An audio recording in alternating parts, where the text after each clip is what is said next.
9 मई 2023 को पाकिस्तान में जो हुआ वो तो सबने देखा, अब तक भी लोग देख रहे हैं।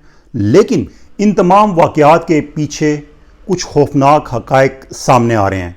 एक मुनज़्ज़म साजिश का इंकशाफ हुआ है और इसके ताने बाने, इसका सिरा कुछ अहम तरीन शख्सियात की तरफ जा रहा है और जल्द एक अहम तरीन प्रेस कॉन्फ्रेंस भी होने जा रही है जिसमें तमाम तर हक़ाइक़ सामने लाए जाएंगे।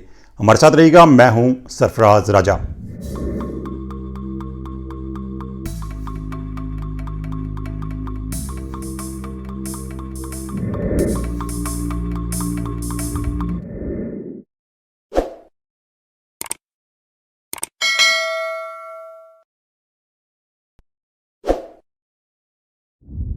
दोस्तों, आपको मालूम है कि 9 मई को क्या हुआ था।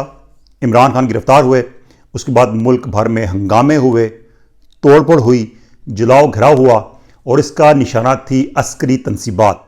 रावलपिंडी का general headquarters GHQ, core commander Lahore का घर और पाकिस्तान के दीगर शहरों में जो अहम फौजी तनसीबात थीं, जो शुहदा की यादगारें थीं, शुहदा के मुजस्मे थे, उन सब को निशाना बनाया गया। इस सारी सूरत हाल को पाक फौज ने इंतहाई संजीदगी से लिया और इसको पाकिस्तान का 9/11 करार दिया और इसके बाद इसकी तहकीकात शुरू कर दी गई। अब इन तहकीकात में कुछ होशरुबा इंकशाफात सामने आ रहे हैं। इरफान सदीकी सेनेटर हैं और नून लीग से उनका ताल्लुक है, हुक्मरान जमात से ताल्लुक है उनका, और वो इंतहाई क्लोज हैं नवाज शरीफ के और शहबाज शरीफ के, और नवाज शरीफ के वो पर्सनल स्पीच राइटर भी रहे हैं। उन्होंने कुछ इंकशाफात किए हैं और उन्होंने ये बताया है कि पाकिस्तान में जो 9 मई का वाक़या हुआ था वो दरअसल एक मुनज़्ज़म साजिश थी। ये बात तहकीकात से साबित हो चुकी है और इस साजिश का बराह रास्त निशाना पाकिस्तान के army chief general Asim Munir थे। होना यह था कि मुल्क भर में जो अस्करी तनसीबात हैं, जो शुहदा की यादगारें हैं, उनको जब निशाना बनाया जाता तो उसके बाद फौज के अंदर एक रिजेंटमेंट पैदा होती, ये सोचा जा रहा था। और उस रिजेंटमेंट में क्या होता, वो रिजेंटमेंट होती आर्मी चीफ के खिलाफ कि आर्मी चीफ के खिलाफ ये रिएक्शन आ रहा है। उसमें फौज में एक डिवाइड पैदा होती और उस डिवाइड के बाद आर्मी चीफ को ओहदा छोड़ना पड़ जाता। ये थी इस बगावत की हकीकत जो कि तहकीकात में सामने आ रही है और इसका इंकशाफ इरफान सदीकी ने भी अपनी तहरीर में किया है। इरफान सदीकी ने इसमें डिटेल्स बताई हैं मजीद। वो कहते हैं, अगरचे अब तो ये बात काफ़ी ओपन हो चुकी है कि इमरान खान जब इक़्तिदार में थे तो उनका हदफ क्या था। उनका हदफ यह था कि वो ना सिर्फ 2023 के इंतखाबात बल्कि 2028 के इंतखाबात भी जीतें और 2033 तक पाकिस्तान के हुक्मरान रहें। इसके लिए उन्होंने करना यह था कि अपनी मर्जी का army chief general Faiz Hamid के बारे में कहा जा रहा है कि वो उनके फेवरेट थे जिनको वो आर्मी चीफ की हैसियत से लाते और उसके बाद रेसिप्रोकेटली उनको एक फेवर मिलती इलेक्शन में और वो इंतखाबात जीतते 2023 के। और 2023 के इंतखाबात जीतने के बाद करना यह था कि इमरान खान ने जितने भी उनके सियासी मुखालफिन हैं उनको क्रश करना था, उनकी सियासत ख़त्म करनी थी, उनको सियासत से बाहर करना था ताकि वो बगैर किसी मुश्किल के, बगैर किसी अपोजिशन के हुकूमत कर सकें। और ये सिलसिला कम अज़ कम 2033 से चलना था। इसमें तुर्की और चाइना का मॉडल जो था उसको फॉलो किया जाना था और इसमें होना यह था कि इमरान खान कुछ अरसे के बाद मुल्क में सदारती निज़ाम के हवाले से कानून साजी करते और फिर वो पाकिस्तान के सदर बन जाते।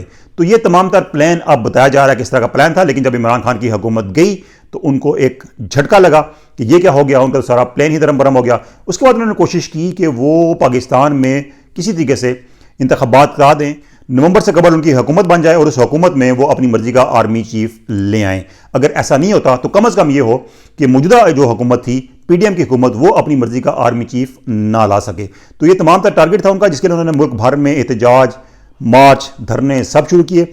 और जो उनका 26 नवंबर का धरना था उसके हवाले से तो अब वाज़ेह हो चुका है। साबिक वज़ीर-ए-आज़म आज़ाद कश्मीर सरदार तनवीर इलियास खान ने भी एक इंकशाफ किया। उन्होंने कहा कि इमरान खान से जब उन्होंने कहा कि 26 के धरने को आगे ले जाएं क्योंकि इन दिनों में आज़ाद कश्मीर में बल्दियाती इंतखाबात हो रहे हैं, तो इमरान खान ने कहा फिर क्या फ़ायदा, फिर तो आर्मी चीफ का तकर्रुर हो जाएगा। तो उससे वाज़ेह होता है कि उनका टारगेट आर्मी चीफ की तकर्रुरी ही थी और जब आर्मी चीफ का तकर्रुर हो गया, उनकी दाल नहीं गली, तो उसके बाद उनके पास कोई ऑप्शन नहीं बचे थे। फिर उन्होंने असम्बलियों की तहलील के बारे से फैसले किए और ये इकदाम उठाए। अब इरफान सदीकी ने एक और भी इंकशाफ किया। उन्होंने कहा कि जब आर्मी चीफ के तकर्रुर के हवाले से सलाह मशवरे जारी थे तो फैज़ हमीद की एक सिफारिश आई नवाज शरीफ के पास। ये बड़ी तगड़ी और बड़ी अहम सिफारिश थी, लेकिन नवाज शरीफ नहीं माने और उसके बाद पाकिस्तान में जो आर्मी चीफ का तकर्रुर था वो एक सीनियरिटी की जो पॉलिसी थी उसी के तहत हुआ, चूँकि सीनियर मोस्ट जो जनरल थे वो आर्मी चीफ बना दिए गए।